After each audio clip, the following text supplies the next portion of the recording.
Stress இந்த வார்த்தையை கேட்டாவே நமக்கு பயமாகவும் கவலையாகவும் இருக்கும். நான் சொல்கிற டிப்ஸை ஃபாலோ பண்ணுங்க ஃப்ரெண்ட்ஸ்.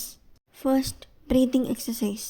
இந்த ப்ரீத்திங் எக்ஸசைஸ் நம்ம பாடியில் இருக்கிற ஸ்ட்ரெஸ் லெவலை கம்மி பண்ண நல்லா ஹெல்ப் பண்ணும். ஸோ டெய்லி ஒன்ஸ் இந்த ப்ரீத்திங் எக்ஸசைஸ் பண்ணுங்கள். Second tip, exercise.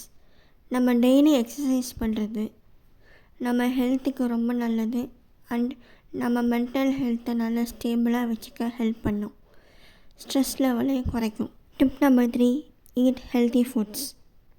நம்ம ஸ்ட்ரெஸ்ஸாக இருக்கும் போது ஆல்மோஸ்ட் நிறைய பேர் ஜங்க் ஃபுட் தான் நம்ம ப்ரிஃபர் பண்ணுவோம். ஏன்னா அது நமக்கு பிடிச்சதுனால. பட் ஹெல்த்தி ஃபுட் சாப்பிட்டா தான் நமக்கு நல்லது. Tip number 4, social media. Social media நம்ம ஸ்ட்ரெஸ்டாக இருக்கும் போது நமக்கு பிடிச்ச ஜோக்ஸ் வீடியோஸ்லாம் பார்த்து நல்லா ரிலாக்ஸ் பண்ணிக்கலாம். Tip number 5, connect with others.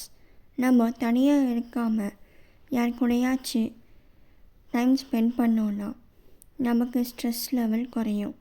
தனியாக இருந்தால் இன்னும் தான் ஸ்ட்ரெஸ் அதிகமாகும். உங்கள் ஃப்ரெண்ட்ஸ் கூட, ஃபேமிலி மெம்பர்ஸ் கூட நீங்கள் டைம் ஸ்பெண்ட் பண்ணலாம்.